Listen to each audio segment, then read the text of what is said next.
Je suis montée dans la voiture de mon mari et j'ai trouvé un tube de lubrifiant personnel dans la boîte à gants. Je n'ai pas dit un mot.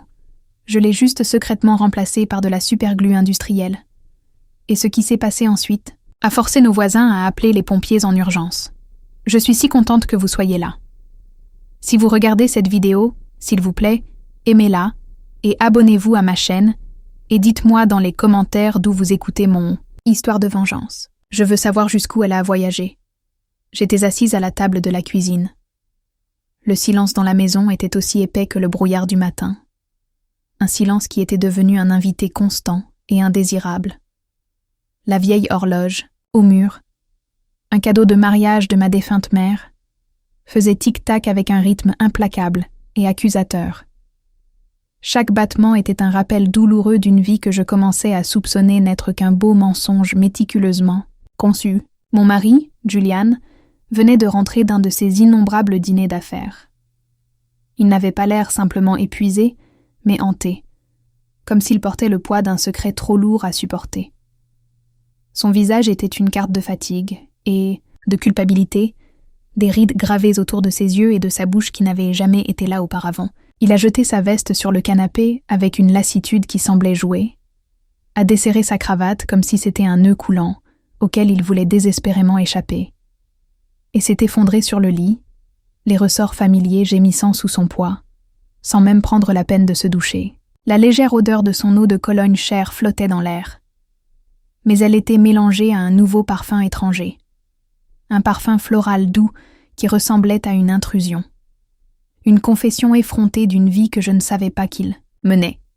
Quelques minutes plus tard, le doux ronflement de son sommeil a rempli la maison, un son qui m'apportait autrefois du réconfort, mais qui ressemblait maintenant à une berceuse moqueuse, une berceuse pour une idiote.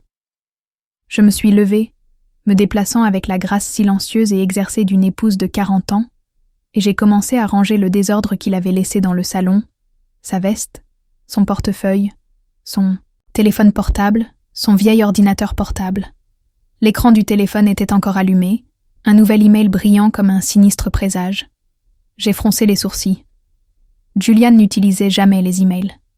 Il disait toujours « Juliette, toutes ces technologies sont trop compliquées. Je préfère passer un coup de fil. » Mais maintenant, un email. C'était là, bien en vue. Un fantôme numérique d'une vie que je ne savais pas qu'il menait. Poussé par une curiosité morbide qui semblait à la fois déplacée et nécessaire, je l'ai ouvert. Le message était court, une simple poignée de mots qui allait faire voler mon monde en éclats. « Tu as été incroyable ce soir, papa. » Il était suivi d'un cœur rouge, un symbole d'affection qui a transpercé mon propre cœur d'une douleur froide et aiguë. Je me suis figée comme si quelqu'un m'avait giflé. Le monde numérique, un miroir cruel reflétant une vérité que j'étais trop terrifiée pour voir. Papa. Le mot résonnait dans mon esprit. Qui l'appelait comme ça? Et sur un ton si intime et affectueux. J'ai fait glisser mon pouce tremblant vers le bas, à la recherche d'autres indices. Mais il n'y avait rien. Juste une étrange adresse email. Un fouillis de caractères sans signification qui n'offrait aucune réponse. Seulement plus de questions. Un frisson m'a parcouru. Non pas de froid, mais d'une peur profonde. Jusqu'à la moelle. C'était comme un vent froid s'infiltrant par une fissure dans la porte de ma vie, révélant une chambre secrète dont je n'avais jamais soupçonné l'existence. J'ai jeté un coup d'œil à la chambre et j'ai vu Julian se retourner avec un ronflement saccadé, son visage immobile et paisible, un contraste saisissant et exaspérant avec la tempête qui faisait rage en moi. Mon cœur battait comme celui d'un voleur, un battement frénétique et coupable. J'ai rapidement reposé le téléphone. Mes mains tremblaient, tellement que j'ai failli le laisser tomber.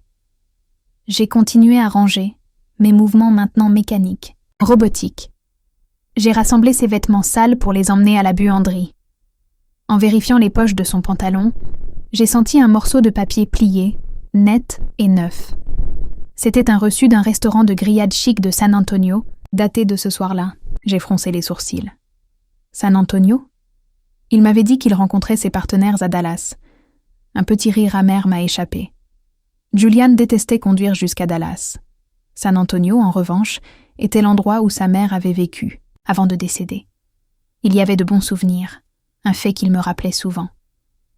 Mais avec qui avait-il dîné à San Antonio tout en me mentant sur sa présence à Dallas? Le reçu indiquait une table pour 2. Une bouteille de Cabernet Sauvignon cher, un vin qu'il m'avait acheté pour notre 10e anniversaire, un vin que je n'avais jamais oublié, et des plats principaux de filet et de pâtes. J'ai essayé de me souvenir de la dernière fois que Juliane m'avait emmenée dans un endroit comme ça. Peut-être il y a 10 ans, quand j'ai ouvert ma première boulangerie. C'était un souvenir gravé dans ma mémoire. La lumière vacillante des bougies, son sourire fier, la façon dont il avait porté un toast à mon succès. Maintenant, ce souvenir était un mensonge, une photo délavée dans un album de tromperie. J'ai sorti mon propre téléphone et, avec une résolution silencieuse et déterminée, j'ai pris une photo du reçu et de l'email. Je ne voulais pas y croire, mais l'intuition d'une femme de 40 ans, est un savoir, profond et primal. Quelque chose se passait, et je devais découvrir ce que c'était. Mes mains tremblaient, non seulement de colère, mais aussi d'une profonde angoisse existentielle. J'avais l'impression d'être au bord d'une falaise, sur le point d'assister à l'effondrement spectaculaire de toute ma vie. Je suis allée au garage. Le vieux SUV de Juliane était encore chaud, l'air épais de l'odeur d'essence et de ce léger parfum sucré de ses vêtements. J'ai ouvert la portière, une petite angoisse froide me serrant l'estomac. J'ai allumé la lampe de poche de mon téléphone et j'ai vérifié chaque recoin du siège du conducteur. Il n'y avait rien d'anormal, juste quelques pièces de monnaie et une bouteille d'eau vide. Mais en fouillant dans la boîte à gants du côté passager, mes doigts ont effleuré quelque chose de plastique et de glissant. Je l'ai sorti et mon cœur a failli s'arrêter. Un tube de lubrifiant personnel usagé avec des résidus séchés sur le bouchon, une preuve collante et accablante. Je suis restée là, dans le garage sombre, à le fixer comme si c'était un sale secret, une manifestation tangible de mes pires craintes. Juliane et moi n'avions pas eu de relations intimes depuis des années. Il disait toujours qu'il était fatigué, que l'âge avait sapé son désir.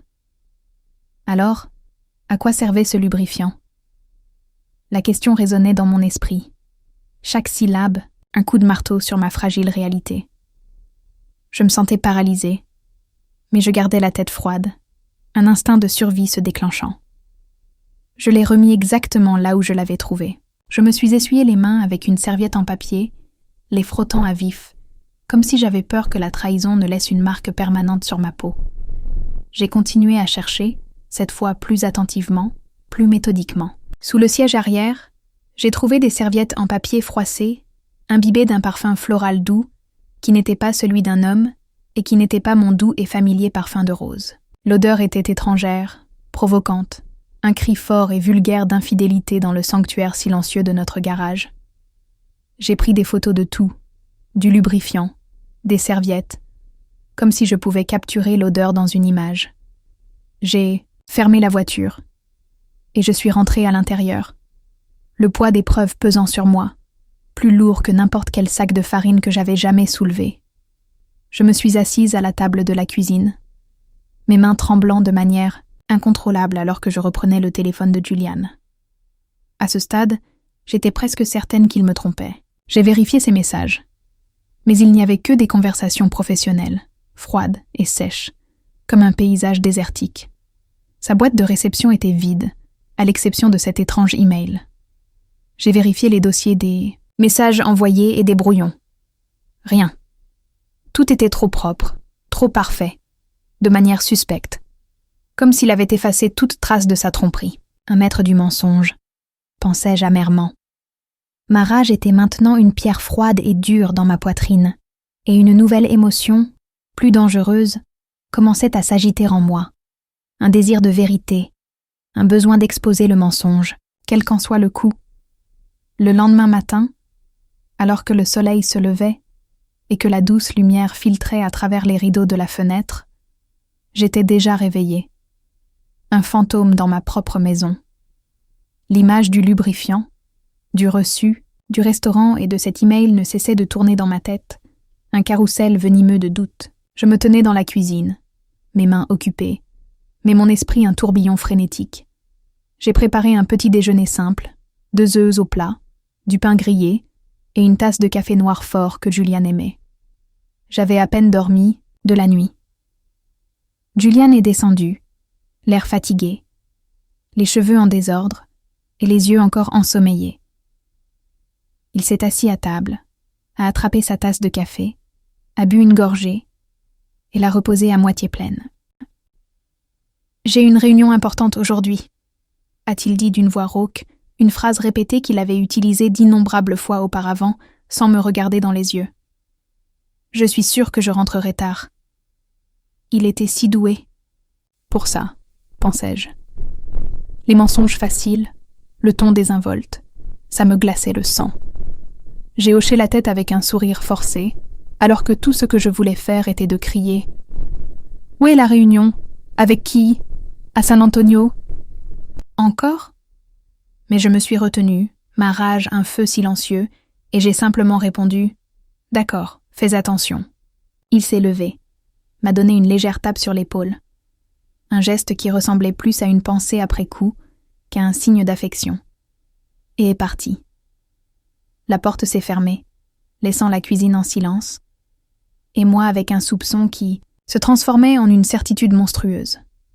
J'ai débarrassé la table et j'ai lavé la vaisselle une par une, le rythme de la tâche, une petite encre dans la tempête de mes émotions. Je ne pouvais pas rester assise à inventer des théories. J'avais besoin de la vérité, de preuves solides. J'ai pris mon téléphone et j'ai cherché le numéro de Madame Miller, une amie d'il y a des années qui m'avait beaucoup aidée lorsque j'ai ouvert la boulangerie pour la première fois.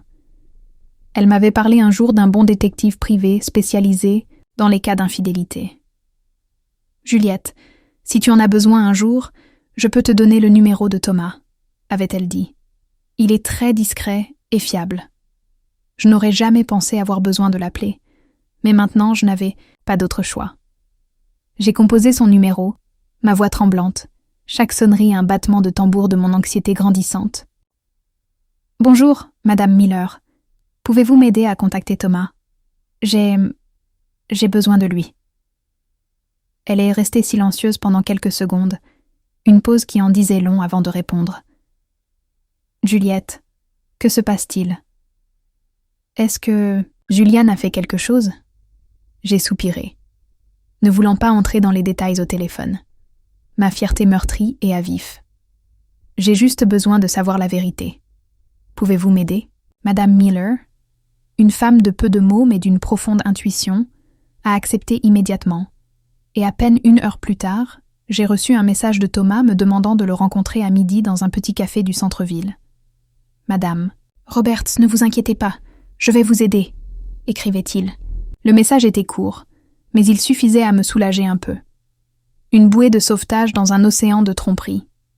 À midi, je suis allée au café, un petit endroit avec des tables en bois usées et l'arôme de café torréfié remplissant l'air, une odeur qui me réconfortait habituellement, mais qui me semblait étrangement étrangère maintenant. J'ai choisi un coin isolé où personne ne me remarquerait, une ombre dans une pièce pleine de lumière. Thomas est entré, un homme d'âge moyen, petit et trapu, avec une simple chemise bleu clair et des yeux de philosophe qui semblaient tout lire, voir à travers la surface des choses. Je lui ai tendu une clé USB avec les photos que j'avais prises la nuit précédente. L'étrange email, le reçu du restaurant, le tube de lubrifiant et quelques serviettes. C'est tout ce que j'ai, ai-je dit, la voix tremblante. Je ne suis pas sûre, mais je pense que mon mari me trompe. Les mots avaient un goût de cendre. Thomas a hoché la tête, examinant chaque image sur son téléphone, son visage impassible, une façade professionnelle cachant les pensées qu'il pouvait avoir. Il a soigneusement pris des notes dans un petit carnet. « Madame Roberts, je comprends. Je commencerai à suivre Monsieur Roberts cet après-midi. Ne vous inquiétez pas, je vous tiendrai au courant dès que possible. » Je l'ai regardé, essayant de retenir les larmes qui me brûlèrent les yeux. « Merci, » ai-je dit doucement. « Je veux juste savoir la vérité, quelle qu'elle soit. » Thomas a hoché la tête avec un regard compatissant, une lueur de compréhension dans ses yeux. « Je ferai de mon mieux. Rentrez chez vous et ne faites rien pour éveiller les soupçons. » J'ai quitté le café et j'ai marché dans la foule. Mais j'ai ressenti une solitude que je n'avais jamais connue auparavant. 40 ans de mariage, une vie bâtie sur une fondation de confiance qui s'effritait maintenant sous mes pieds. J'avais mis toute ma confiance en Julian. J'ai toujours cru qu'il était un homme de famille, quelqu'un qui serait avec moi à travers toutes les difficultés. Il était mon roc, mon ancre. Et maintenant, j'engageais un étranger pour suivre mon propre mari. L'ironie était une pilule amère à avaler. J'avais l'impression d'être dans un mauvais film, un personnage d'un drame pour lequel je n'avais jamais auditionné. Cette nuit-là, alors que j'étais assise dans la boulangerie, l'odeur familière de levure et de farine, une présence constante et apaisante, parcourant les factures de livraison, mon téléphone a vibré. Un message de Monsieur Thomas. Je l'ai ouvert, mon cœur battant à tout rompre, le sang rugissant dans mes oreilles. C'était une photo de Julian avec la chemise bleu clair qu'il portait souvent, entrant dans un restaurant, chic, tenant la main d'une femme. J'ai zoomé sur l'image, et mon cœur s'est arrêté. C'était Allison, ma belle-fille. Elle portait une robe noire moulante, avec un maquillage chargé, un rouge à lèvres rouge intense et les cheveux détachés. Ils ne ressemblaient pas à un beau-père et une belle-fille, mais à un couple à un rendez-vous. Leurs corps tournés l'un vers l'autre, un secret partagé entre eux. Je me suis affalée sur ma chaise, ma main tremblant en tenant le téléphone. Allison. Comment était-ce possible? Lors des réunions de famille, elle et Julian agissaient toujours de manière distante, se parlant à peine. Je réalisais maintenant que c'était un acte magistral, une performance pour mon bénéfice. Monsieur Thomas a envoyé d'autres photos. Sur l'une d'elles, ils étaient assis dans un coin isolé, la table décorée de bougies et de fleurs. Allison se penchait vers lui, souriant, et Julian trinquait à son verre avec un regard étrangement tendre. J'ai vu la photo et j'ai ressenti une douleur écrasante dans ma poitrine. En 40 ans, je ne l'avais jamais vu me regarder comme ça, même quand nous étions jeunes. Quand j'étais cette fille de San Diego avec de longs cheveux et un sourire radieux, il me regardait de cette façon. Un regard d'adoration sincère, d'un amour que je pensais être le mien. Maintenant, c'était le sien. Au milieu de la nuit, une vidéo est arrivée de Monsieur Thomas. L'horloge au mur indiquait 2 heures du matin.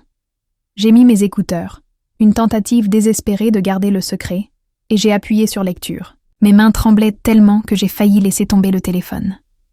Dans la vidéo, Allison se penchait près de l'oreille de Julian, lui chuchotant quelque chose qui la fait rire bruyamment. Un son qui m'était étranger. Sa voix semblait douce, ses yeux pétillants sous les lumières du restaurant. Puis ils se sont levés et sont partis, et Julian, toujours gentleman, lui a ouvert la portière de la voiture comme si elle était une dame et lui son amant. J'ai regardé la vidéo encore et encore, une torture auto-infligée.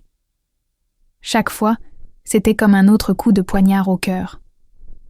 Allison, ma belle-fille, que j'avais traitée comme ma propre fille, à qui j'avais appris à faire le flan traditionnel de notre famille, et Julian, l'homme à qui j'avais donné toute ma vie, avec qui j'avais construit une famille.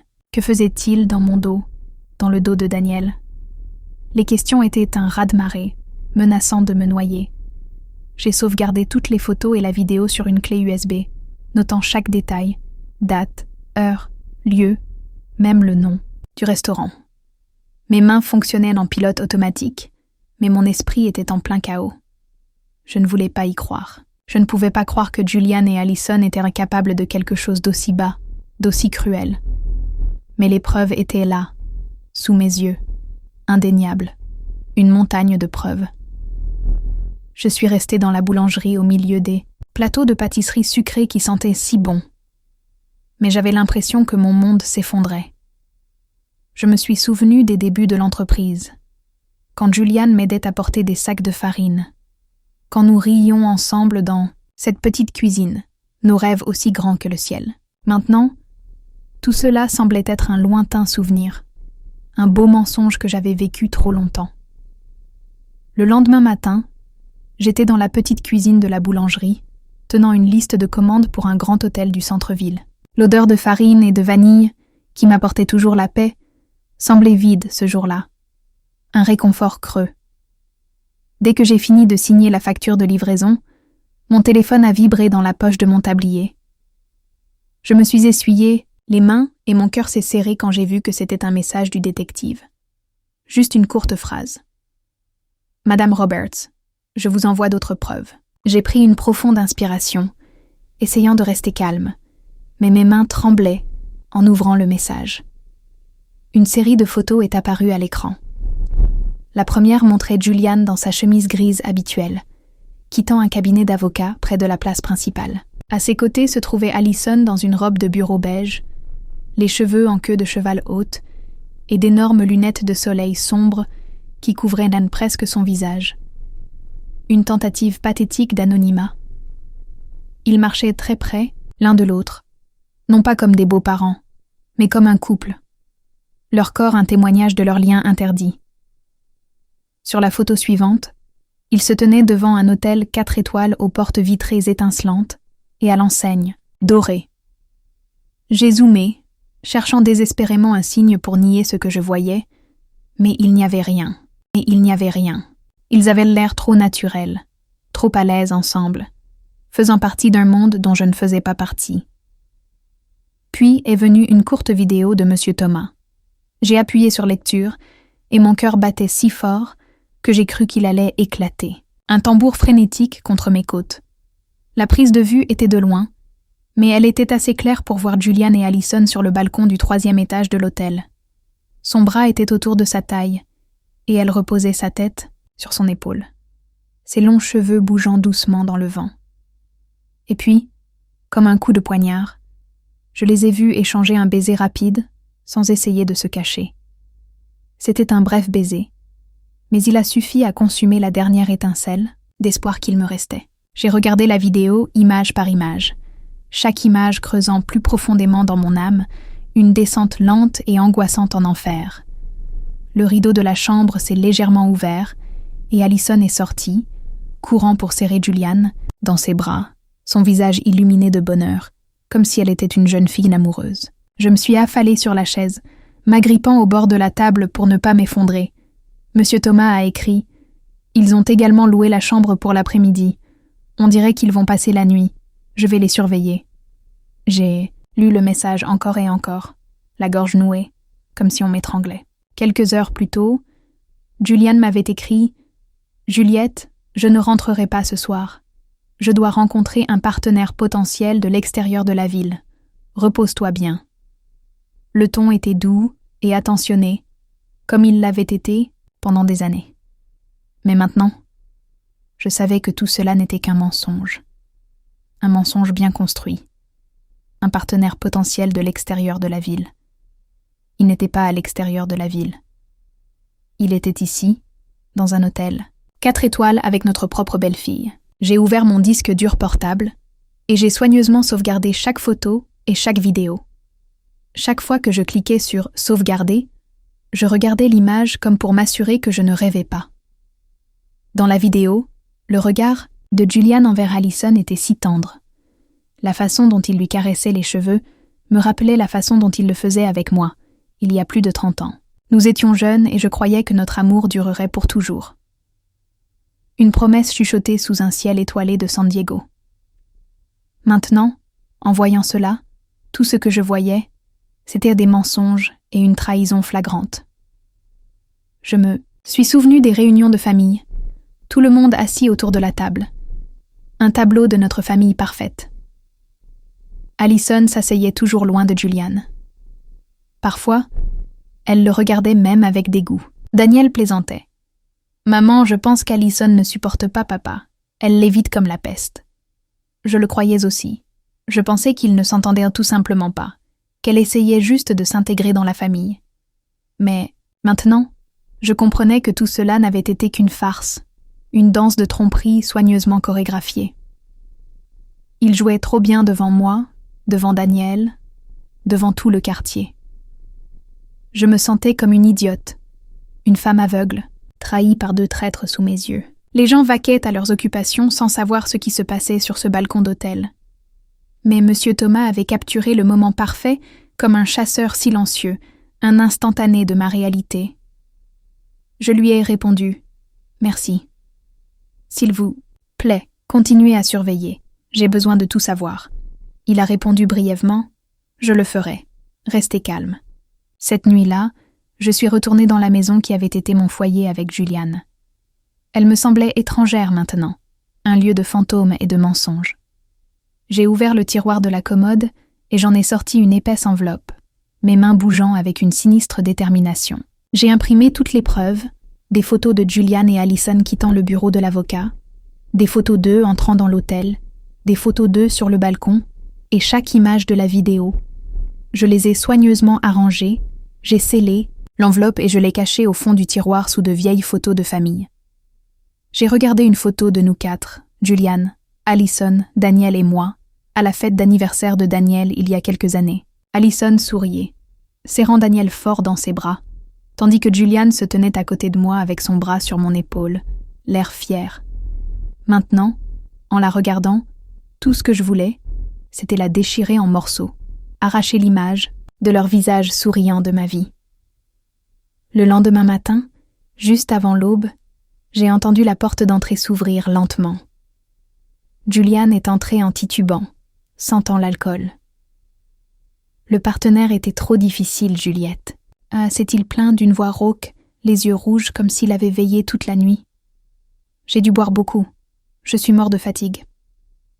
J'étais dans la cuisine avec un verre d'eau à la main, le regardant jouer la comédie tout, en sentant qu'il remuait le couteau dans la plaie. « Repose-toi », ai-je répondu calmement comme toujours, la voix exercée d'une épouse. « Tu dois aller travailler demain. » Il a hoché la tête, m'a donné une tape sur l'épaule comme si de rien n'était, et s'est traîné jusqu'à la chambre. Quelques minutes plus tard, il ronflait paisiblement, comme s'il ne m'avait jamais trompé, comme s'il n'était jamais allé à un hôtel avec notre propre belle-fille. Quand j'ai été sûre que Juliane dormait, mon téléphone a vibré. C'était un appel du détective, Monsieur Thomas. Sa voix était basse, presque un murmure, comme s'il craignait que quelqu'un ne l'entende. Madame Roberts, j'ai enregistré leur conversation dans le parking de l'hôtel. J'ai utilisé un équipement spécial. Ils n'ont même rien remarqué. Je vous l'envoie maintenant. Mon cœur battait la chamade, mais j'ai simplement répondu « Merci Thomas. Envoyez-moi le fichier. » Quelques minutes plus tard, un fichier audio est apparu dans mes messages. J'ai mis mes écouteurs, je me suis assise à table et j'ai appuyé sur lecture. La première chose que j'ai entendue, c'est la voix d'Allison, froide et ambitieuse, la voix d'une inconnue. « Papa, dépêche-toi avec ce faux contrat. Je veux déjà avoir toute cette chaîne de magasins. Je veux cette vieille bique hors de la maison. » J'ai senti un coup dans la poitrine et j'ai serré le téléphone fermement. Puis est venue la voix de Juliane, profonde et confiante. « Ne t'inquiète pas pour ces papiers. Juliette ne sait rien. Laisse-moi faire. Elle me fait trop confiance. » C'était comme un couteau qui se tordait dans mon cœur. Il ne faisait pas que me tromper. Il prévoyait de prendre tout ce que j'avais construit. La chaîne de boulangerie. Toute la sueur, les larmes et les nuits blanches. Cuire chaque, fourner. Courir dans toute la ville pour faire des livraisons afin de maintenir ma réputation. Tout cela était à moi. Juliane ne s'était jamais sali les mains dans la cuisine. Il n'avait jamais travaillé au comptoir ni signé de contrat avec des hôtels. Et maintenant, lui et Allison voulaient tout me prendre. Me mettre à la porte de la maison que j'avais transformée en foyer. J'ai failli m'effondrer, mais j'ai quand même eu le sang-froid de copier l'audio sur la clé USB où je gardais les autres preuves. J'ai soigneusement noté l'heure et le lieu, comme pour essayer de me maintenir stable au milieu de la tempête. Le lendemain matin, alors que je préparais du café dans la boulangerie, mon téléphone a de nouveau vibré. Thomas a envoyé une autre série de nouvelles photos prises avec un téléobjectif. Sur celle-ci, Juliane et Allison étaient à l'intérieur de sa voiture, avec une épaisse pile de papier devant eux. Allison avait un stylo rouge et marquait le document avec attention. Juliane, à côté d'elle, hochait la tête et souriait, comme s'il était entièrement d'accord. Thomas a écrit « J'ai entendu quelque chose. Il semble qu'il veuille utiliser un contact au bureau du notaire pour effectuer le transfert. Je vais enquêter davantage. » J'ai zoomé sur la photo. Je pouvais voir les lettres sur le papier, même si je ne pouvais pas les lire. Mais savait que ce n'était pas des documents de travail normaux. Il prévoyait de voler tout ce pour quoi j'avais travaillé, étape par étape. Je suis restée assise là, au milieu des plateaux de pâtisserie sucrée qui sentaient si bon, mais j'avais l'impression que tout mon monde s'effondrait. J'ai rouvert le fichier audio, j'ai mis mes écouteurs, et j'ai écouté chaque phrase, chaque mot qu'il disait. Cette misérable vieille femme. C'est ainsi qu'Alison m'appelait. Je me suis souvenue des jours où elle venait d'entrer dans la famille. Quand je lui ai appris à faire du riz, quand je l'ai serrée dans mes bras comme une fille, je pensais qu'elle faisait partie de la famille, qu'elle serait la femme qui, avec Daniel, construirait un avenir. Et Julian, l'homme que j'aimais depuis que j'étais une jeune fille à San Diego, qui avait juré qu'il serait avec moi jusqu'à la fin. Il s'était moqué de moi, une idiote qui croyait encore à l'amour et à la famille. Une cliente habituelle est entrée, Madame Peterson, qui achetait toujours des pâtisseries pour ses petits-enfants. « Juliette, votre boulangerie est bondée, ces derniers temps. Votre chaîne de magasins se développe. Je suis si fière de vous, a-t-elle dit, la voix chaleureuse. J'ai forcé un sourire et j'ai répondu « Merci, je fais de mon mieux. » Mais à l'intérieur, j'étais en ruine. Je me demandais ce qu'elle penserait si elle connaissait la vérité. Me verrait-elle comme une femme forte ou juste une idiote trahie par son mari et sa belle-fille? J'ai emballé les pâtisseries de Madame Peterson, lui ai dit au revoir à la porte, et je me suis affalée sur ma chaise, les mains sur la tête. Je voulais pleurer, mais aucune larme ne venait. À la place, une rage silencieuse brûlait en moi, comme le feu dans un four, prête à s'enflammer à tout moment. Ce soir-là, au dîner, j'étais assise en face de Julian dans la petite cuisine sous la lumière jaune qui donnait à son visage une étrange lueur déformée. Il mangeait et parlait d'une voix monotone, comme si de rien n'était, comme si le monde n'était pas sur le point de s'effondrer pour lui. « Juliette, je dois signer des papiers d'affaires importants cette semaine. Peut-être que tu devrais y jeter un coup d'œil. Ils sont compliqués. » J'ai pris un morceau de pain et j'ai fait semblant d'en prendre une bouchée. Mais dans ma tête, je n'entendais que la voix d'Alison de l'enregistrement. « Papa, dépêche-toi et signe les faux contrats. » Je savais qu'il tâtait le terrain. Il voulait m'entraîner dans son sale plan. Je lui ai adressé un sourire sec, la façade d'une femme trop fatiguée pour discuter, et j'ai répondu « Oui, je les regarderai plus tard. Je suis fatiguée maintenant. » Il a hoché la tête, a bu une gorgée de vin, me regardant comme si de rien n'était. Mais je savais que derrière ce sourire se cachait un homme prêt à prendre tout ce que j'avais construit, un prédateur attendant le bon moment pour frapper. Julian a bu quelques verres de vin de plus. Son visage est devenu rouge, et il a commencé à bredouiller à propos d'un client difficile qu'il avait vu ce jour-là. J'ai hoché la tête comme si j'écoutais, mais à l'intérieur je voulais crier « Tu me crois si stupide ?» Quand il s'est levé, chancelant, et est allé dans la chambre, j'ai débarrassé la table, chacun de mes mouvements lents, contenant la colère qui bouillait en moi. Il s'est jeté sur le lit, ronflant bruyamment, et a laissé les clés de sa voiture sur la table de chevet, brillant sous la faible lumière, un appel de sirène à ma vengeance. Je les ai fixés, mon cœur battant dans ma poitrine. C'était ma chance, mon moment. Je suis entrée lentement dans la chambre, en faisant attention de ne pas faire de bruit. Chaque pas était comme marcher entre la douleur et la résolution, entre le passé et un nouvel avenir inconnu. J'ai attrapé les clés, je les ai serrées fort, et je suis allée directement au garage. La nuit était silencieuse, feutrée, comme si le monde retenait son souffle. Tout ce que j'entendais, c'était les grillons dehors, leur chant une bande-son à ma fureur silencieuse. J'ai allumé la lampe de poche de mon téléphone.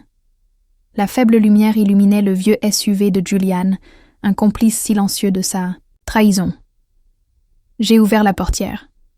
L'odeur d'essence était toujours là, mélangée à un étrange parfum sucré. J'ai ouvert la boîte à gants entre les sièges. Et il était là, le tube de lubrifiant avec un bouchon mal vissé et des résidus séchés sur le bord. Un monument à leur infidélité. Je l'ai tenu dans ma main, ayant l'impression de détenir un sale secret. Il était clair qu'ils l'avaient encore utilisé, comme une confirmation que Julian et Alison jouaient toujours à leur jeu secret. leurs petites danses tordues. J'ai emporté le tube de lubrifiant dans la cuisine, je l'ai posé sur le comptoir, et je me suis lavé les mains avec du savon au citron. Je les ai frottés vigoureusement, comme pour effacer toute trace de la trahison que je venais de toucher. L'odeur fraîche n'a pas calmé ma colère, mais elle m'a aidé à rester concentrée. J'ai ouvert le tiroir à outils et j'ai pris un tube de superglue industrielle transparente, du même genre que celle que j'avais utilisée une fois pour réparer une chaise à la boulangerie. C'était un outil de mon métier, maintenant une arme de ma vengeance. J'ai soigneusement dévissé le bouchon du lubrifiant et j'ai rempli le tube avec la colle, goutte à goutte, jusqu'à ce qu'il soit complètement plein. J'ai essuyé l'embout, je l'ai secoué doucement pour mélanger et j'ai fait un petit test. Le produit sortait de manière fluide, tout comme le lubrifiant original. Au premier coup d'œil, personne ne remarquerait la différence. J'ai souri, faiblement, bien qu'un ouragan faisait rage en moi. Ce n'était pas un jeu. C'était la première étape pour obtenir justice. J'ai remis le tube dans la boîte à gants, j'ai ajusté le tapis de sol et le siège exactement comme ils étaient, comme si personne n'avait rien touché avant de fermer la voiture. J'ai ouvert le coffre pour vérifier. Il n'y avait que des sacs froissés, une bouteille d'eau vide et un préservatif inutilisé dans un coin. Mon cœur a raté un battement, mais je n'étais plus surprise. J'ai pris des photos avec mon téléphone, les ajoutant à la collection croissante de preuves. Chaque image était une pièce de plus, un rappel que je ne pouvais pas laisser Julian et Allison s'en tirer avec leurs mensonges. De retour dans la maison, j'ai remis les clés à leur place, à côté du réveil de Julian. J'ai pris un vieux livre et je me suis assise sur le canapé du salon en faisant semblant de lire. La faible lumière tombait sur les pages, mais je ne pouvais pas lire un mot. Ma tête tournait. Je pensais à Daniel, mon fils, qui croyait vivre heureux avec Allison sans connaître la vérité. Comment pouvais-je lui dire que sa femme et son propre père nous trahissaient? Je pensais à la chaîne de boulangerie, aux 40 ans de travail et de nuits blanches, à toutes les disputes avec Julian pour défendre mon rêve. Il ne l'a jamais vraiment compris, mais je croyais qu'il me soutenait. Maintenant, je savais qu'il attendait juste le bon moment pour tout prendre. 1 heure plus tard, Julian s'est réveillé et a titubé jusqu'à la cuisine pour boire de l'eau. Il a vu les clés sur le comptoir et ne s'est douté de rien. « Toujours pas couché, Juliette ?» a-t-il demandé d'une voix ensommeillée. J'ai souri et répondu « Non, je lis juste un peu. Finis ton eau et retourne te coucher. » Il a hoché la tête, a bu, et est retourné dans la chambre, ronflant aussitôt. Je l'ai regardé comme s'il était un étranger. Cet homme, qui avait autrefois promis d'être avec moi jusqu'à la fin, complotait maintenant pour détruire ce que j'aimais le plus. Mais il ne savait pas que j'avais déjà commencé ma contre-attaque.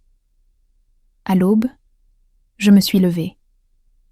La lumière du soleil entrait timidement par la fenêtre de la boulangerie. J'étais dans ma cuisine habituelle, pétrissant la pâte, préparant des flans et des pâtisseries sucrées pour une grosse commande d'hôtel. Je pressais la pâte de toutes mes forces, canalisant ma rage dans chaque mouvement. Quand je suis rentrée à la maison pour le petit déjeuner, j'ai fait un effort pour garder un visage calme. Julian était déjà debout avec une tasse de café noir à la main. Je lui ai servi des œufs et du pain grillé. « Julian, dis-je calmement, je dois me rendre à Nashville demain pour signer un contrat avec un nouveau partenaire. Je suis sûre que je rentrerai tard. Peux-tu t'occuper du dîner ?» Je l'observais du coin de l'œil. Il a levé les yeux, surpris, mais dans son regard brillait quelque chose qui n'était pas de l'inquiétude. C'était du soulagement. « Un gros contrat ?» a-t-il demandé, prenant ma main avec une tendresse feinte. « Ne t'inquiète pas, vas-y, je m'en occupe. » Mais cette étincelle dans ses yeux, cette légère courbe de ses lèvres, comme si un poids avait été levé, m'a transpercé la poitrine. Il voulait que je parte, et je savais exactement pourquoi. J'ai souri et hoché la tête. « Merci. Je t'appellerai si je rentre tard. » Il a pris une autre gorgée de café. Puis, il s'est levé en disant qu'il devait arriver tôt au bureau. En partant, j'ai vu qu'il avait laissé son téléphone sur la table et l'écran s'est allumé avec un « appel manqué ». Le nom qui est apparu était « AT ». J'ai froncé les sourcils. Mon cœur battait la chamade. Allison Thomas. J'étais sûre que c'était elle. Avant que je puisse toucher le téléphone, Julian est revenu, l'a attrapé à la hâte et a éteint l'écran devant moi. Je l'ai oublié, a-t-il marmonné avec un sourire forcé. Et il est parti. Je suis restée là, regardant la porte se fermer, me sentant comme si j'avais reçu une gifle. Il ne prenait même plus la peine de se cacher. Ce jour-là, j'ai travaillé comme une machine, livrant du pain, signant des factures et souriant aux clients. Mais mon esprit était uniquement concentré sur Julian et Allison. Je ne pouvais pas les laisser continuer leur farce dans mon dos et celui de Daniel. J'avais besoin de plus de preuves, d'entendre de leur propre bouche ce qu'ils disaient quand ils pensaient que personne n'écoutait. Cette nuit-là, j'ai fait semblant d'être fatiguée. Je suis allée me coucher tôt et j'ai dit à Julian « Je dois me réveiller tôt demain pour prendre le bus, alors je vais dormir. » Il a hoché la tête, m'a donné une tape sur l'épaule. « Repose-toi, Juliette. Sois prudente pendant ton voyage demain. » Je me suis allongée et j'ai fermé les yeux, mais j'ai tendu l'oreille, attentive à chaque son dans la maison. Vers minuit, quand les ronflements de Julian ont cessé, je l'ai entendu se lever doucement. La faible lumière de son téléphone brillait dans l'obscurité. Il a quitté la chambre avec son téléphone, pensant que je dormais. Je suis restée immobile, le cœur battant à tout rompre. Puis je me suis levée lentement et l'ai suivi sur la pointe des pieds. Je me suis cachée derrière l'épais rideau du salon et je l'ai vu debout dans un coin sombre près de la fenêtre. Il a mis le téléphone à son oreille et a parlé doucement. « Oui, bien sûr. Viens à la maison demain. On n'aura plus besoin d'aller à l'hôtel. Juliette doit quitter la ville pour signer un contrat et elle rentrera tard. » J'ai entendu un petit rire de l'autre côté. La voix douce d'Allison. « C'est super, papa. Enfin, on peut se détendre. » Julian a ri en répondant « Ouais, bientôt. Je t'attendrai. Je t'attendrai. » Je suis restée là, derrière le rideau, sentant mon sang bouillir. Ils ne se contentèrent pas de me tromper. Ils prévoyaient de transformer ma maison, la maison de mon fils et la mienne, en leur lieu de rendez-vous. Je suis retournée dans la chambre en silence. J'ai ouvert un tiroir et j'ai sorti le vieil enregistreur de Daniel, celui que je lui avais acheté pour l'université pour enregistrer ses cours. J'ai vérifié la batterie, j'en ai mis une nouvelle et j'ai activé l'enregistrement continu. Je l'ai caché derrière la bibliothèque dans la chambre, à côté de la tête de lit, certaine qu'il capturerait tout. J'ai soigneusement ajusté le câble et je l'ai recouvert d'un cadre photo de famille. La photo de nous 4 au mariage de Daniel et Allison. En la regardant, j'ai senti un goût amer. Le sourire d'Allison, l'étreinte de Julian. Maintenant, tout n'était que mensonge. Avant de me recoucher, j'ai vérifié à nouveau que l'enregistreur fonctionnait. J'ai placé le cadre photo juste comme il faut pour cacher le câble. Puis, je me suis allongée, faisant semblant de dormir. Julian est revenu dans la chambre, s'est jeté sur le lit et a ronflé comme si de rien n'était. Mais mes yeux étaient grands ouverts dans l'obscurité, plus éveillés que jamais. J'ai attrapé le réveil et j'ai réglé l'alarme plus tôt que d'habitude. J'ai fermé les yeux, mais pas pour dormir. J'étais prête pour la prochaine étape de mon plan. Je me suis réveillée à 5 heures du matin, alors qu'il faisait encore nuit. Seule la faible lumière des lampadaires filtrait par la fenêtre. La maison était silencieuse. Je n'entendais que les ronflements réguliers de Julian depuis la chambre. J'étais dans la cuisine avec une tasse de café froid à la main, fixant la poêle d'huile qui était déjà sur la cuisinière. C'était la dernière étape de mon plan, un simple piège à fumer, mais suffisant pour révéler la vérité. J'ai attaché une fine ficelle à l'allumeur de la cuisinière. Je l'ai fait passer jusqu'à la fenêtre et je l'ai attachée à un objet lourd, une vieille boîte de café que j'ai trouvée dans le placard. Il me suffisait de tirer à distance pour que la flamme enflamme l'huile, créant une épaisse fumée noire, assez pour alerter les voisins. J'ai un peu ouvert la fenêtre près de la cuisinière pour que la fumée puisse sortir. Puis j'ai testé une fois. La fumée est montée rapidement, formant des spirales comme un avertissement. J'ai éteint immédiatement, j'ai tout vérifié, à nouveau, et je me suis assurée de ne laisser aucune trace qui pourrait rendre Julian méfiant. J'ai enfilé une veste, j'ai attrapé mon grand sac à main et j'ai fait semblant de partir pour mon voyage. Avant de partir, je suis entrée dans la chambre et j'ai doucement secoué Juliane. « Je dois aller à la gare routière maintenant », ai-je dit d'une voix calme. « Je vais signer un contrat. Je rentrerai probablement tard ce soir. » Il a ouvert les yeux et d'une voix endormie a répondu « D'accord, sois prudente, Juliette. Appelle-moi si tu as besoin de quelque chose. » Puis il a enfoui son visage dans son oreiller et s'est rendormi. J'ai regardé l'homme que j'avais autrefois aimé et en qui j'avais confiance. Maintenant, il gisait là, ignorant le piège qui l'attendait. Je me suis détournée, le cœur lourd, mais les jambes fermes.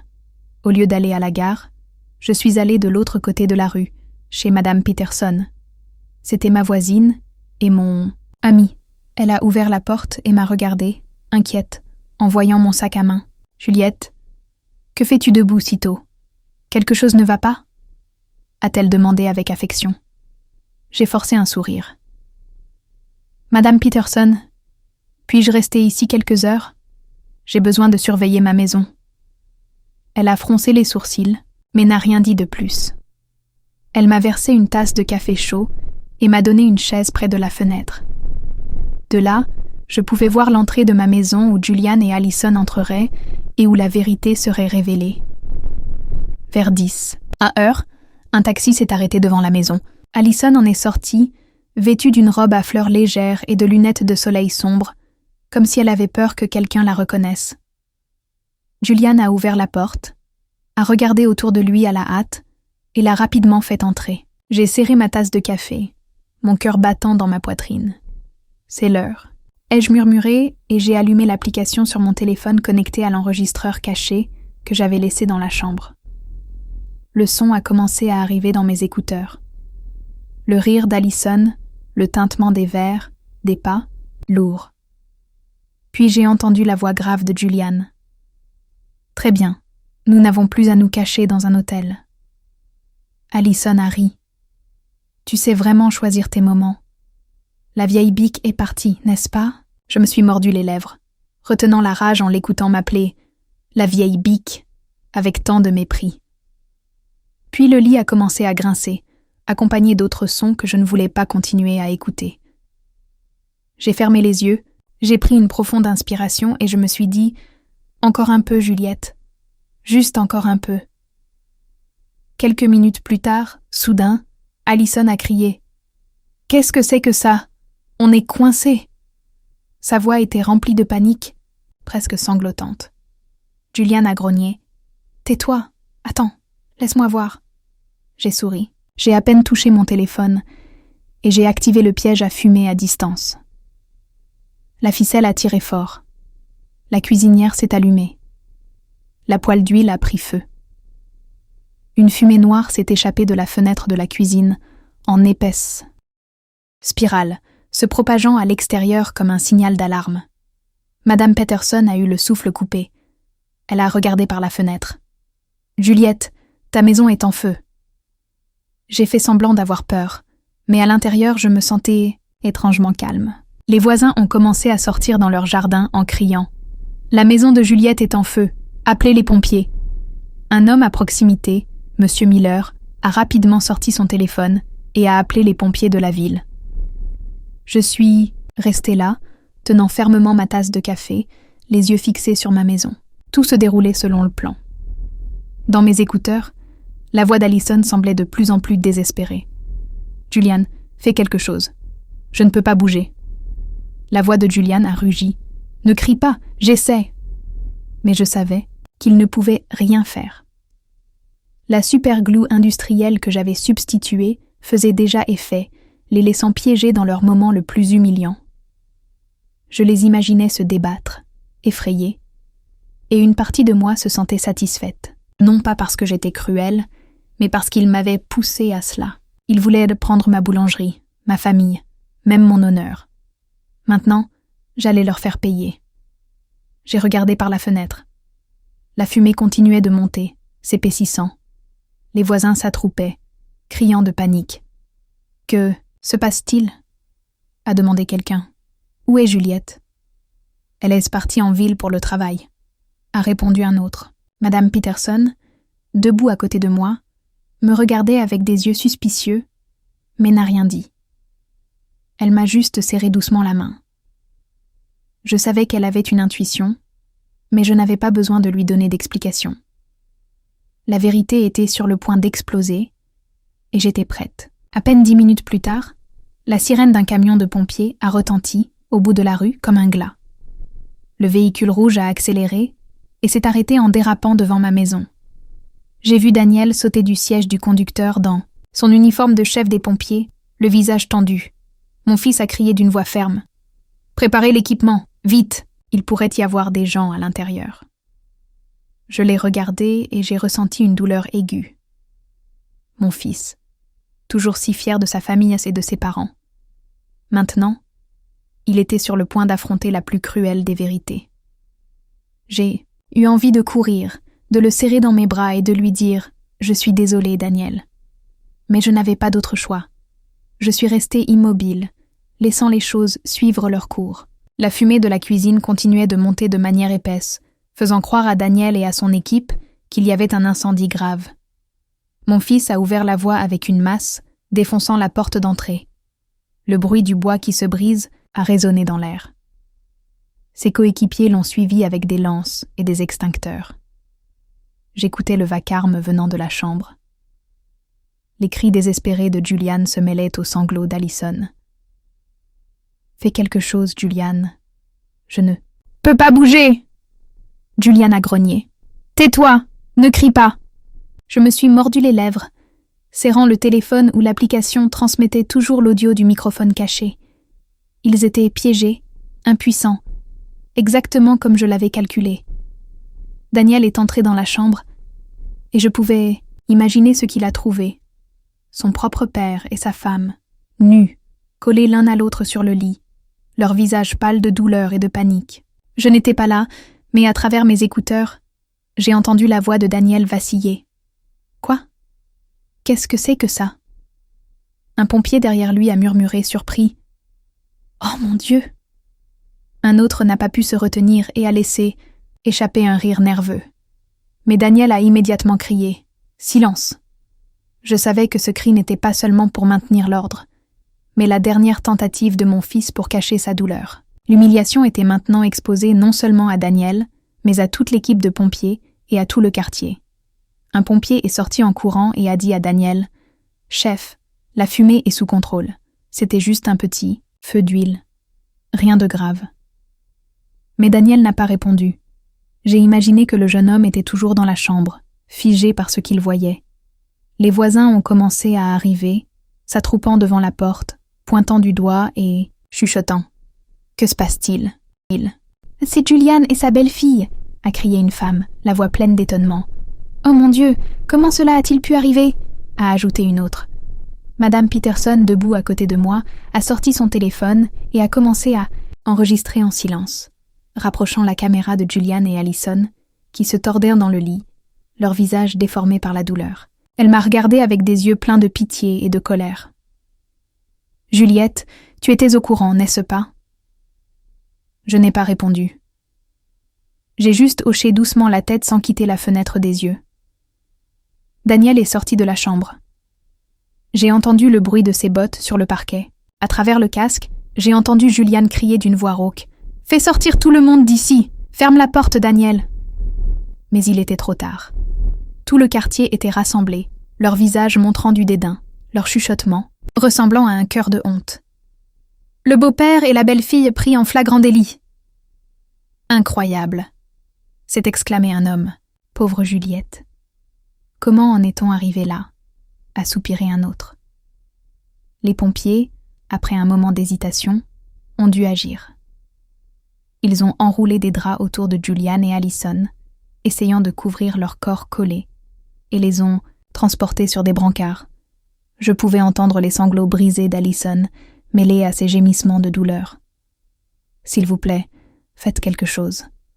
Je n'en peux plus. » Julian marmonnait juste faiblement. « Ne laissez personne nous voir. » Mais tout le quartier avait déjà vu. Il y avait des regards de dégoût, des rires moqueurs et des hochements de tête déçus. Ils ont été sortis, enveloppés dans un drap fin, au milieu des murmures grandissants. Quelle honte! Le beau-père et la belle-fille. Mon Dieu, quelle saleté! La foule était toujours rassemblée à l'entrée lorsque l'ambulance est partie avec sa sirène hurlante. Parmi les voix fortes, j'ai entendu des éclats de rire. « Quel spectacle !» a crié M. Miller. Je n'arrive pas à croire qu'il y ait 2 personnes aussi sans gêne dans ce monde. Une vieille femme a secoué la tête et a chuchoté à la personne à côté d'elle. Pauvre Juliette. Je me tenais parmi les gens, faisant semblant d'être surprise, comme si je venais d'arriver en courant de la gare routière. Daniel se tenait immobile dans la cour, les bras ballants, le visage pâle comme un fantôme. Ses coéquipiers évitèrent de le regarder et rassemblaient tranquillement leurs outils. Je savais que Daniel n'était pas seulement choqué de voir son père et sa femme collés ensemble dans le lit, mais par la double trahison des 2 personnes qu'il aimait le plus. J'ai eu envie de courir et de le serrer dans mes bras pour lui dire que j'étais désolée de l'avoir laissé voir une chose pareille, mais je me suis retenue et j'ai marché derrière Madame Peterson, qui m'a accompagnée en silence à l'hôpital. Nous nous sommes assises dans le couloir du 3e étage en attendant, pendant que je maintenais l'air inquiet d'une femme qui venait d'apprendre que sa maison avait pris feu. Des heures plus tard, un médecin est sorti, la sueur au front. Il m'a regardée et a parlé à voix basse. « Madame Roberts, nous avons réussi à les séparer. Heureusement, il n'y a pas eu de dommages graves. Ils ont juste besoin d'une pommade pour la peau. » J'ai hoché la tête, faisant semblant d'être soulagée, tandis que mes doigts effleuraient discrètement mon sac à main, où j'avais caché 2 tubes de moutarde forte que j'avais préparés. « Merci, docteur, » ai-je dit, ma voix tremblant, pour cacher mes plans. « Puis-je les voir ?» Il a hoché la tête et m'a conduite au poste des infirmières, où ils m'ont donné 2 tubes de pommade. L'infirmière, une jeune femme, m'a regardée avec compassion. « Madame, c'est une situation très difficile. Je suis vraiment désolée. » J'ai fait un faible sourire, et dès qu'elle s'est retournée, j'ai échangé les tubes contre la moutarde que j'avais dans mon sac. Mes mains ont bougé rapidement et avec assurance, comme si je l'avais répété des centaines de fois dans ma tête. Je suis entrée dans la chambre d'hôpital, avec un tube de moutarde à la main, feignant l'inquiétude. « Julian, Allison, ça va ?» Allison était dans le lit, les cheveux en désordre, les yeux rouges, incapable de me regarder. Julian, toujours pâle, a marmonné. « Juliette, je peux expliquer. » Mais je ne l'ai pas laissé continuer. J'ai posé le tube de moutarde sur la table à côté du lit, et je suis partie. Quelques minutes plus tard, un cri déchirant est venu de la chambre. Allison se couvrait le visage en pleurant. « Ça brûle, ma peau est en feu. » Julian se tordait dans le lit en jurant. « Qu'est-ce que c'est que ça? Qui a fait ça? » Tout le couloir était en émoi. Les patients et les membres de leur famille sont sortis pour voir. Une vieille femme a chuchoté à son fils. « Ce sont eux, le couple de la vidéo de ce matin sur Internet. Le beau-père avec la belle-fille. Quelle honte !»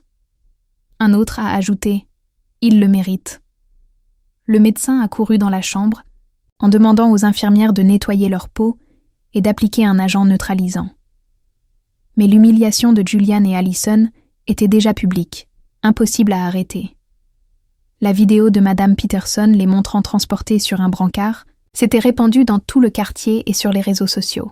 J'étais dans le couloir, écoutant les murmures, sentant comme si le monde entier assistait à la chute de ces 2 traîtres. Quand la foule s'est dispersée, Daniel est entré dans la chambre avec un épais dossier à la main. Je l'avais appelé dès que l'ambulance était partie, lui demandant de prendre l'enveloppe avec les preuves que j'avais gardées dans le tiroir et les 2 papiers de divorce que j'avais préparés. Il m'a tendu le dossier, le regard vide, sans dire un mot. Je l'ai ouvert, j'ai sorti les documents et je les ai posés sur la table devant Julian et Allison. Je les regardais droit dans les yeux, ma voix froide mais ferme. 40 ans de mariage s'arrête ici. Signez ça et ensuite faites ce que vous voulez, tant que vous disparaissez de la vie de mon fils et de la mienne. Allison s'est effondrée en pleurant, regardant Daniel. « Chérie, pardonne-moi, j'ai fait une erreur. S'il te plaît, je t'en supplie. Pardonne-moi. » Mais Daniel l'a juste regardé, le regard aussi dur que la pierre, et est partie sans dire un mot. Julian a essayé de saisir ma main, sa voix tremblante. « Juliette, écoute-moi. Je ne voulais pas ça. » Je me suis dégagée, le coupant. « Ne dis plus rien, Julian. Tu as choisi cette voie. » Il a crié désespérément. « Juliette, s'il te plaît. » Mais l'infirmière est entrée et a averti « Taisez-vous, c'est un hôpital. » Je me suis retournée et je suis partie sans regarder en arrière. Dans le couloir, j'ai vu Daniel appuyé contre le mur, la tête dans les mains. Je me suis approchée et j'ai posé ma main sur son épaule, mais il n'a pas levé le visage. « Maman !» a-t-il murmuré, la voix brisée. « Pourquoi a-t-il fallu que ce soit papa? Pourquoi elle ?» Je n'ai pas répondu. Je l'ai juste serré fort dans mes bras, partageant sa douleur avec la mienne. À ce moment-là, je savais que Julian et Allison avaient tout perdu, leur honneur, leur mariage, même leur sale plan. Mais Daniel et moi avions aussi perdu une famille. J'espérais seulement qu'avec le temps, nous trouverions la paix. Quelques semaines après le scandale, ma boulangerie était plus fréquentée que jamais. La petite cloche de la porte n'arrêtait pas de sonner. Les clients entraient et sortaient avec des sourires et des compliments. « Juliette, vous êtes si forte », a dit Madame Peterson, tenant un sac de flan fraîchement cuit. « Tout le quartier est fier de vous pour la façon dont vous avez défendu votre entreprise familiale au milieu de toute cette saleté. » J'ai souri et je l'ai remercié. Les gens me soutenaient. Ils m'appelaient une femme forte, mais seul moi savais que cette force venait des morceaux brisés de mon cœur. Chaque fois que je regardais le four où j'avais travaillé avec sueur et larmes pendant 40 ans, je me souvenais de Julian et Allison, qui voulaient tout me prendre, mais qui ont échoué. Et je suis toujours là, avec ma boulangerie, avec Daniel, et avec une nouvelle vie. Daniel a emménagé avec moi juste après ce jour-là. Il ne parlait pas beaucoup de ce qui s'était passé, mais j'ai remarqué le changement. Il n'était plus le Daniel joyeux et toujours rieur qu'il était. Ses yeux semblaient maintenant profonds, comme s'il portait une blessure qui ne guérirait pas. « Maman, je veux rester ici un moment », m'a-t-il dit le premier soir en arrivant avec sa valise. « Je vais t'aider à gérer la boulangerie, parler aux clients, tout ce dont tu as besoin. » Je l'ai serré dans mes bras. J'ai senti la chaleur du fils que j'avais élevé et j'ai simplement hoché la tête sans rien demander. Je savais que Daniel avait besoin de temps, et moi aussi. Chaque matin, nous ouvrions la boulangerie ensemble. Je préparais le four et disposais les plateaux, et Daniel vérifiait les factures et appelait les hôtels et les restaurants. « Maman, le grand hôtel veut augmenter sa commande de pâtisserie sucrée pour la semaine prochaine. » M'a-t-il lancé depuis la caisse, sa voix calme, mais sans son éclat habituel. « Très bien, » ai-je répondu. « Confirme la commande, je préparerai plus de pâtes. » Ces moments simples me procuraient une paix que je n'avais pas ressentie depuis des années. Il n'y avait plus de regard faux de Julian, plus de voix douce et calculatrice d'Allison. C'était juste Daniel et moi, prenant soin de ce qu'il nous restait. Les dîners se passaient juste entre nous deux maintenant. Nous nous asseyions face à face dans la petite cuisine, mangeant des repas simples. Parfois du riz avec des haricots et du poulet, parfois juste du pain avec du café. « Maman, tu peux me faire du flan ce week-end ?» m'a-t-il demandé un soir avec un léger sourire, le premier que j'avais vu depuis le scandale. « D'accord » ai-je répondu, soulagée. « Mais tu dois m'aider à remuer le caramel. » Il a hoché la tête. Et à ce moment-là, j'ai senti que nous nous remettions lentement, mais sûrement. J'ai commencé à prendre du temps pour moi, quelque chose que je n'avais presque jamais fait en 40 ans. J'ai rejoint un club de cuisine au centre communautaire où des femmes de mon âge partagèrent des recettes et racontèrent leurs histoires. « Juliette, tu fais le meilleur flan du quartier », m'a dit une femme en riant quand j'ai apporté un plateau. J'ai répondu en souriant. C'est une petite astuce que j'ai apprise à San Diego. J'ai aussi commencé à aller à l'église le week-end. Je m'asseyais en silence avec la lumière des vitraux sur mon visage et je priais, non pas pour Julian ou Allison, mais pour Daniel, pour moi-même, pour que nous trouvions la force d'avancer. Parfois, je me promenais avec Madame Peterson sur la place du village, l'écoutant parler des ragots du quartier. « Tu sais, Juliette, » disait-elle, les yeux brillants. « Tout le monde parle encore de Julian et Allison, mais ils disent que c'est toi qui as gagné. » Je souriais simplement sans répondre. J'ai gagné peut-être, mais le prix a été de perdre toute ma famille. Daniel a aussi commencé à changer. Il est devenu moins silencieux et a commencé à me parler de son travail de pompier. Nous avons éteint un incendie au marché hier, m'a-t-il dit un soir pendant que nous dînions. C'était vraiment dangereux, maman. Mais heureusement, personne n'a été blessé. Je l'écoutais, le cœur rempli de fierté. S'il te plaît, sois prudent, ai-je dit, la voix tremblante. Tu es tout ce qu'il me reste. Daniel m'a regardé avec tendresse. Ne t'inquiète pas, maman. Je ne te laisserai jamais seule. Ces mots étaient comme un médicament. Ils m'ont redonné la foi que même si j'avais tant perdu, j'avais toujours mon fils qui serait toujours avec moi.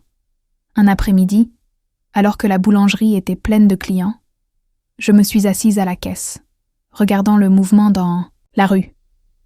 La cloche de la porte sonnait sans arrêt. L'odeur de pain sucré emplissait l'air.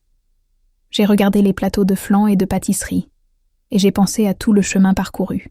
J'avais construit cette boulangerie de mes propres mains, d'une jeune fille de San Diego à une femme qui savait comment endurer. Julian et Allison voulaient tout me prendre, mais ils ont échoué. J'ai gardé ma boulangerie. J'ai gardé Daniel. Et le plus important, je me suis gardé moi-même. Mon histoire vous a-t-elle plu? Et de quelle ville m'écoutez-vous? Retrouvons-nous dans les commentaires. Si vous aimez l'histoire, vous pouvez me soutenir en nous envoyant un super merci pour que je puisse continuer à apporter plus d'histoires comme celle-ci. Merci beaucoup pour votre doux soutien. J'attends avec impatience vos commentaires sur l'histoire. Sur l'écran, vous pouvez voir 2 nouvelles histoires de vie que je recommande vivement. Il y en a beaucoup d'autres sur ma chaîne. N'oubliez pas de vous abonner. On se voit dans la prochaine histoire de vie, avec amour et respect.